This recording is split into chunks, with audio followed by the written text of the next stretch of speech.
क्या कहती, तुम लाख मुझे कुछ भी कह लो, मैं अपने गोविंद की हूं सो हूं। और संतों के संगत का बड़ा प्रभाव। इंदौर में एक त्रिलोकी नाम के, हमारा जो मध्य प्रदेश में इंदौर है, आपको एक कथा सुनाते हैं, बड़ी सत्य घटना है। इंदौर में एक त्रिलोकी नाम के साहूकार रहते थे, सेठ, स्वर्णकार रहते थे। सोना चांदी का काम, दुकान थी ज्वेलर्स की। नाम था त्रिलोकी। क्या नाम था? त्रिलोकी नाम। बड़े ही सज्जन। उनके पिताजी भी बड़े धर्मात्मा, रामचरितमानस के आधार पर जीते थे उनके पिताजी। एक बार घर में कुछ महात्मा आए, संतों को आता देख करके त्रिलोकी जी ने स्वागत किया। आइए आइए बैठिए महाराज। स्वागत किया और वंदना की। महाराज कोई सत्संग सुनाइए बढ़िया सा। बोलो सीताराम, जोर से बोलो। महात्मा घर पे आवे ना तो अपनो पेट को दर्द ना सुनाओ करो। कई लोग हैं घर में, बाबा आए नहीं, महाराज हमाओ हाथ देखो ब्याह कब हुई है, नक कटा। जब हुई है सो तब हुई है, काहे को हैरान हो रहे। बोलो सीताराम, जोर से बोलो। कई लोग ऐसे भी होते। अब ऐसे लोगों से तो भगवान ही बचाए। तो हम लोग भगवान या संतों से स्वार्थ के बारे में पूछते हैं। हम तुमसे आज की कथा में सूत्र कहेंगे, संतों से या भगवान के पास स्वार्थ की चर्चा नहीं, परमार्थ की चर्चा होनी चाहिए। स्वार्थ की चर्चा करोगे तो बिखर जाओगे, परमार्थ की चर्चा करोगे तो निखर जाओगे। बोलो सीताराम, जोर से बोलो। बोलो सीताराम। इंदौर में रहते थे एक सेठ, स्वर्णकार, जिनका नाम था त्रिलोकी। आहा, बड़े ही दानी, बड़े तपस्वी। महात्मा आए घर पर महात्मा आवे, संत आवे। संसार की बातें ना पूछो, भगवान की कथा की सुनो। परमार्थ की चर्चा करनी चाहिए। हाथ जोड़ करके स्वर्णकार श्री त्रिलोकीदास जी ने कहा, महाराज कोई बढ़िया सा उपाय बताओ जिससे हमारा कल्याण हो जावे। महात्मा बोले, गीता पढ़ा करो। त्रिलोकीदास जी बोले, महाराज गीता तो बहुत बड़ी है, हमसे संस्कृत आती नहीं, कोई और उपाय बताओ। महात्मा बोले, रामायण पढ़ा करो। महाराज रामायण जी भी हो पाना मुश्किल है, बहुत समय लगता है, हमारा काम नहीं हो पाएगा। अच्छा, रामायण जी नहीं पढ़ सकते, मंत्र जाप किया करो। महाराज मन नहीं लगता है, मन बड़ा विचलित है, कोई छोटा सा अच्छा सा उपाय बता दो जिसे हम जीवन में उतार सके। एक चौपाई या एक दोहा बता दो, बस उतने में आनंद हो जाए। महात्मा बड़े पहुंचे हुए थे, महात्मा ने एक दोहा दे दिया। बोले, तुम इसी पर चलो और इस पर अगर तुम चलोगे तो तुम्हारी भी नैया पार हो जाएगी। हाँ महाराज आज्ञा करो। तो महात्मा ने कहा, सत्य वचन अरुदीनता। उपाय क्या है? सत्य वचन अरुदीनता, परतीय मात समान। इतने में जो ना मिले तो तुलसीदास जवान। जो सत्य बोले, मन में दैन्य भाव रखे, दूसरी की स्त्री को माता के समान माने, ये तीन उपायों को कोई अगर कर लेता है तो तुलसीदास जी कहते कि हम गारंटी लेकर के कहते हैं, इन तीन उपायों को मानने वाले को परमात्मा अवश्य मिलेंगे, इसमें कोई संदेह नहीं है। सत्य वचन अरुदीनता, परतीय मातु समान। इतने में जो ना मिले तो तुलसीदास जवान। महात्मा तो चले गए। त्रिलोकीदास स्वर्णकार ने इस दोहा को अपने जीवन में उतारा। उसने सोचा कि अब मैं इनका इस दोहे का अनुकरण करूंगा, जीवन में उतारूंगा। उसने कहा सत्य वचन बोलना है। तो सत्य वचन बोलने के लिए क्या करना होगा? इसने सोचा, देखो भाई, बाजार में जाएंगे तो झूठ बोलेंगे, शादियों में जाएंगे तो झूठ बोलेंगे, कोर्ट कचहरी का चक्कर लगाएंगे तो झूठ बोलना पड़ेगा।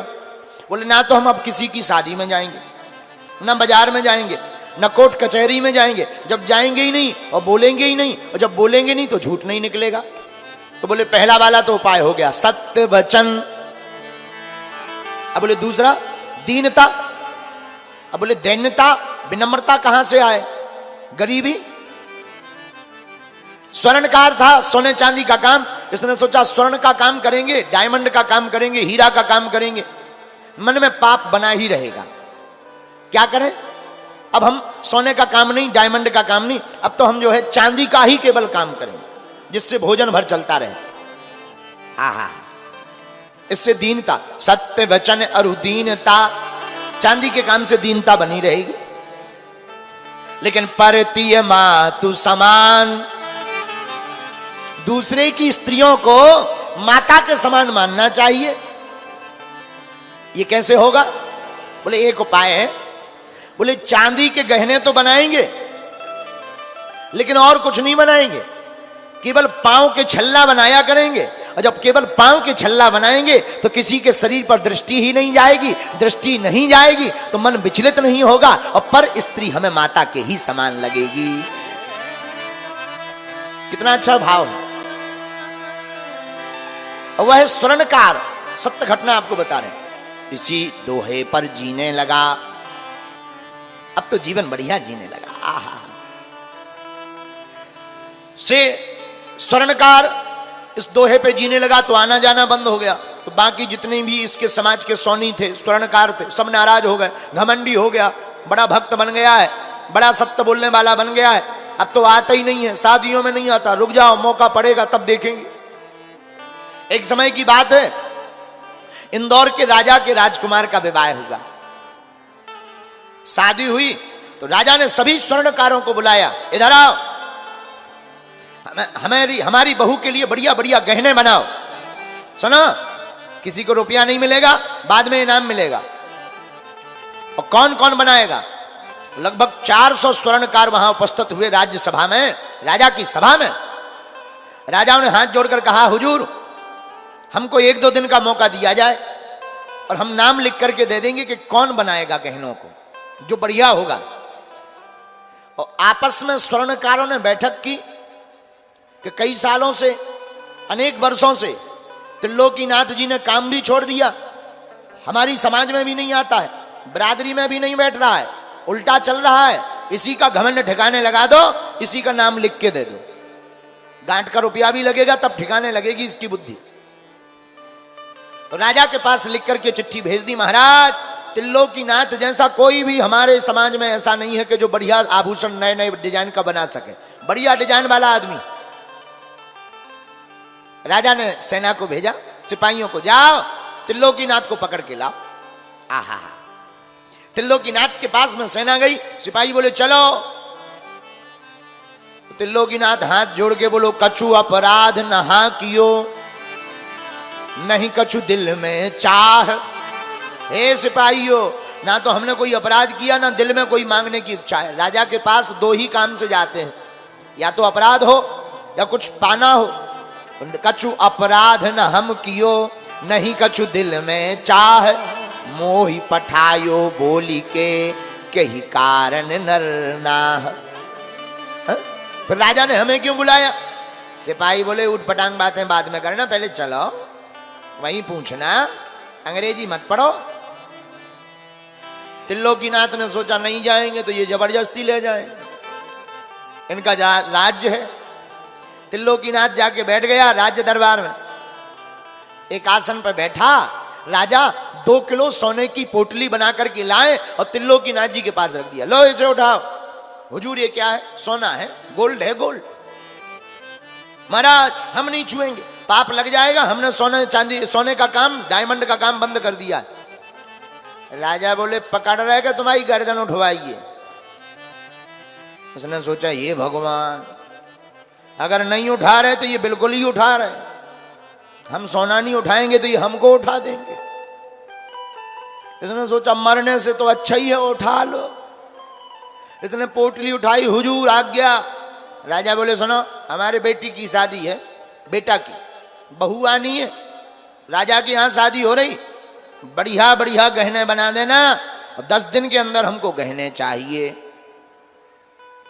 त्रिलोकीनाथ खूब चिल्लाता रहा, काम बंद कर दिया, हमें नहीं आता है, हमारे पास रुपया भी नहीं, हम बनवा दें, मान जाओ। राजा बोले हम कुछ नहीं जानते, 400 लोगों ने तुम्हारे नाम से चिट्ठी दी है कि तुमसे ज्यादा फेमस कोई है ही नहीं। त्रिलोकीनाथ जी बोले जय हो। इसने पोटली ली, मरता क्या नहीं करता, सोचा कर ही क्या सकते हैं, पोटली नहीं उठाएंगे तो राजा हमको बिल्कुल ही उठवाएंगे, फिर तो 4 कंधे पड़ जाएंगे। इसने पोटली उठाई, ऊधो धन तुम्हारो व्यवहार, ऊधो धन तुम्हारो व्यवहार, अंबन काट बमूर लगावत, चंदन झोकत भार,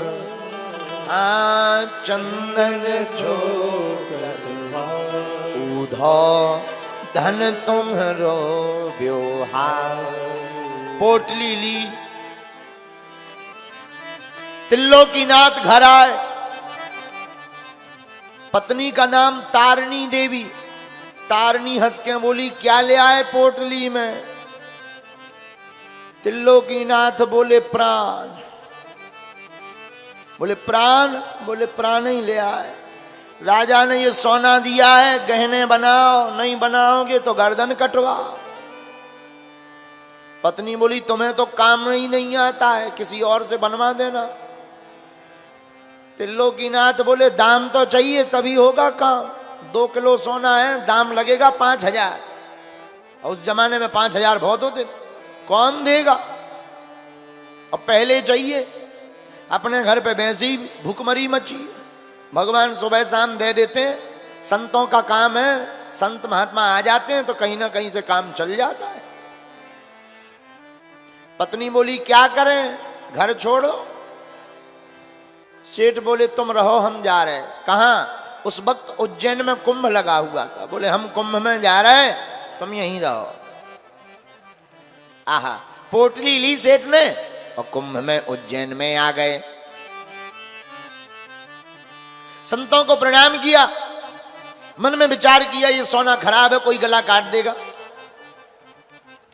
संतों की पंगत देखी, संतों का जय जयकार देखा, मन में भाव जग गया कि एक काम करें, गहने तो हमें बना नहीं पाना है, वापस सोना देंगे तो मरना है, नहीं बनाएंगे तो मरना है। ऐसे काहे को मरो, सोना का सदुपयोग कर लो, संतन में भंडारा करवाओ। मरना तो है ही, खाली काहे को मरे। 2 किलो सोना लिया, नगर सेठ को उज्जैन के दे दिया कि लो भैया चकाचक रबड़ी मालपुआ बनाओ, भंडारा करवाओ। सेठ ने कहा नाम? बोले अब हमारा है ही नहीं, नाम का बता दें। बोले बेनाम है। कोई नाम नहीं, बेनाम। कुछ दिनों में हम होंगे बदनाम। कोई नाम नहीं है, बेनाम है। चले गए सेठ जी। वहां के नगर सेठ ने सोचा कि भाई 2 किलो कोई सोना संतों के भंडारे के लिए दे गया, जरूर कोई महात्मा होगा, महापुरुष होगा। फिर क्या, वहां के साहूकार ने सोने को बेचकर आहा बढ़िया चकाचक रबड़ी मालपुआ बनाए, रसगुल्ला बनवाए, पूरी बनवाई और चकाचक संतों को भंडारा करवाने के लिए बैठाया और बुलाया। संत महात्मा बोले सेठ जी नाम बताओ, किसकी जय जयकार करनी है? सेठ जी बोले हमारा होता तो हम नाम बताते, जिनका है वो नाम नहीं बता गए। तो संत बोले किसकी जय जयकार करें? सेठ जी बोले महाराज लक्ष्मी नारायण भगवान की जय जयकार करो। सब महात्मा बोले संतो लक्ष्मी नारायण भगवान की जय हो। इतनी जोर से गर्जना करी कि भगवान तक खबर पहुंच गई लक्ष्मी नारायण के पास। बोले आज तो महात्मा बड़े खुश हैं। महात्माओं ने रसगुल्ला पाए, प्रसाद पाए, चकाचक दक्षिणा ली, मोटा मोटा लिफाफा मिला। महात्मा बड़े खुश हो गए, भैया आज तो रस बरस गया, आनंद हो गया, जय हो लक्ष्मी नारायण की। सेठ जी घर आए, पत्नी तारणी देवी बोली सोना कहां है? सेठ जी बोले बन रहा है। क्या कहते? कहां बन रहा? कंचन को टूक पड़ो संतन के साचन में। है कंचन मतलब सोना। सेठ जी बोले कंचन को टूक पड़ो संतन के साचन में, भाव भरो आंचन में, ग्रास गलने लगी। भोजन पेट में जा रहा हो सोना का, कंचन को टूक पड़ो संतन के साचन में, भाव भरो आंचन में ग्रास गलने लगे। कथा की कफनियां करधनिया सुकीर्तन की,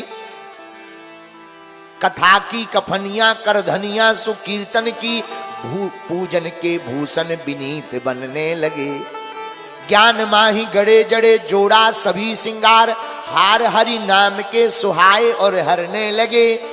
देश नैन देखे नरेश पर पठाए कौन, मौन भून के प्रकाश से करने लगे।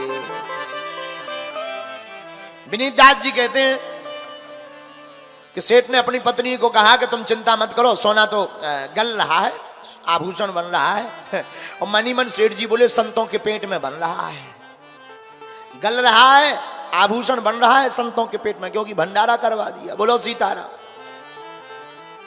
इधर कई दिन बीते, राजा ने खबर भेजी कि भाई शादी का समय नजदीक आ गया, गहने लाओ।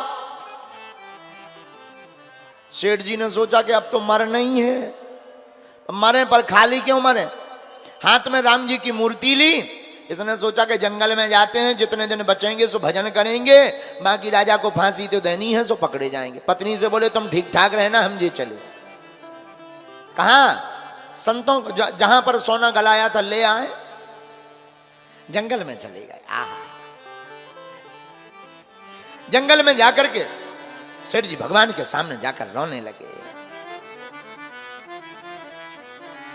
एक पेड़ के नीचे राम जी की मूर्ति को रखा, आंखों में आंसू भर करके रोने लगे।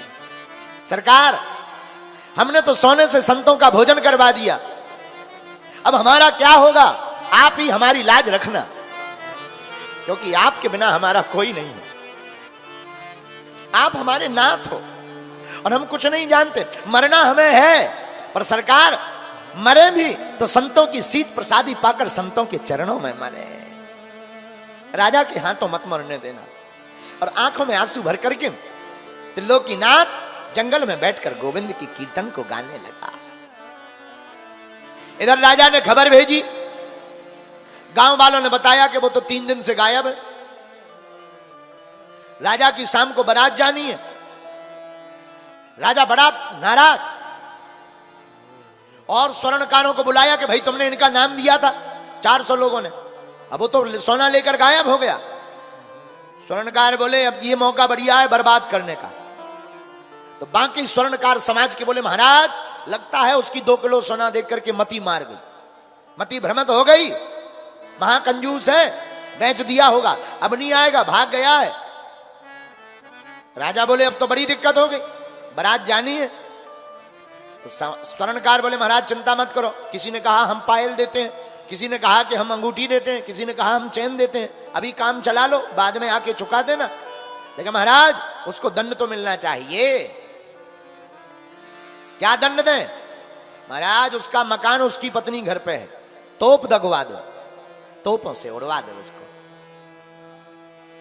राजा ने आज्ञा की कि अब बारात बाद में जाएगी, पहले त्रिलोकीनाथ के घर का विनाश किया जाए।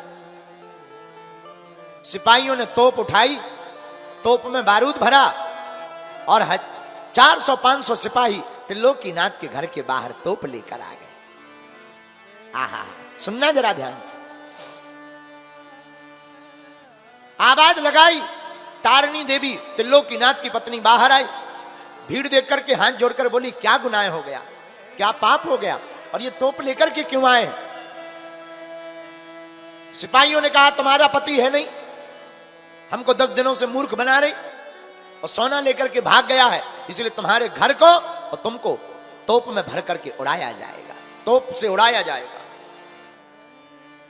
तारिणी देवी की आंखों से आंसू आ गए कि पति तो है नहीं, जीवन भर संतों की सेवा की, उसका परिणाम आज हमको ये मिलना है। अंदर आई, दरवाजा बंद करके फूट फूट कर रोने लगी। हे राम, हे संतों, हे रघुनाथ जी, आज पति है नहीं, आज हम हो गए अनाथ, आपका नाम है रघुनाथ, अब आप रघुनाथ होने का भाव प्रस्तुत करिए, हमको आज सनाथ कर दीजिए। आप हैं रघुनाथ, हम अनाथ हैं, अब आप हमको सनाथ कर दीजिए। आंखों में आंसू भर के रोने लगे। उधर त्रिलोकीनाथ जंगल में रो रहा।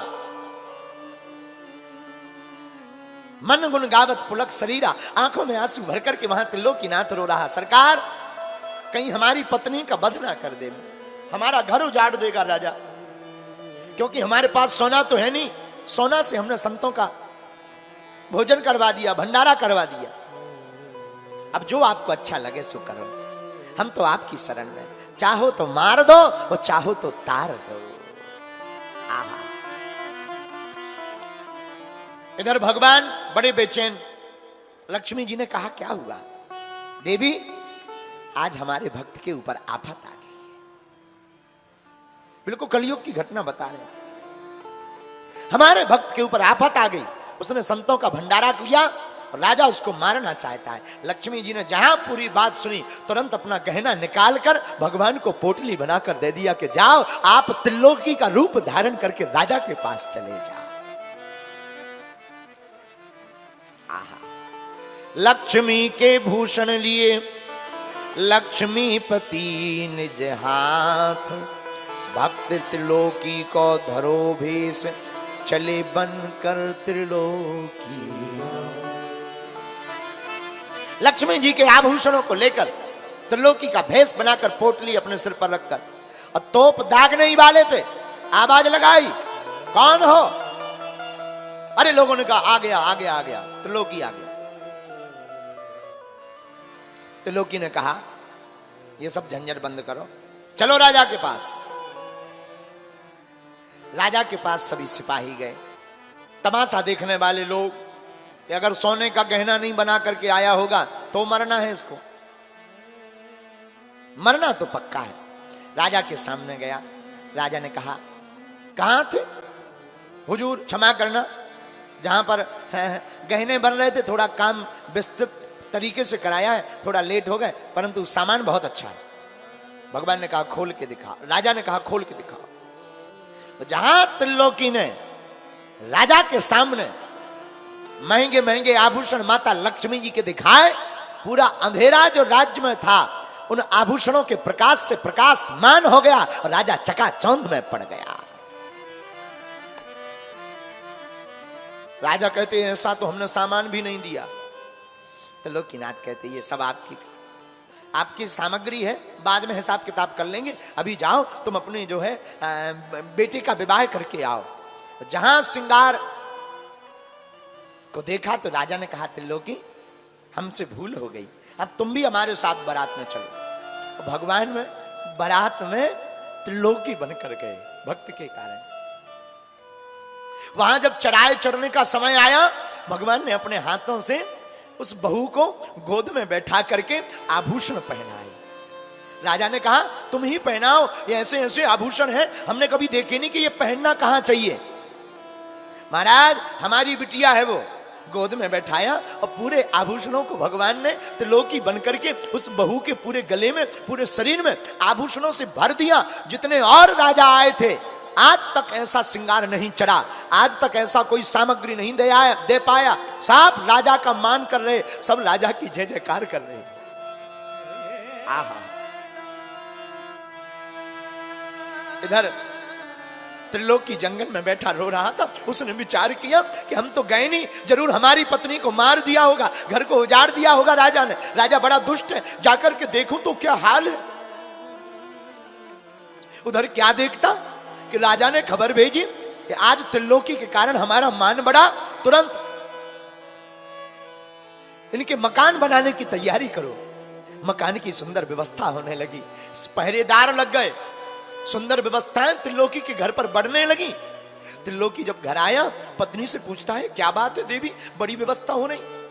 पत्नी कहती, महाराज आप ही तो कुछ देर पहले आए थे। त्रिलोकी कहता, हम तो नहीं आए थे, हम तो वन में थे देवी, हम तो डर के मारे छिपे हुए पड़े थे।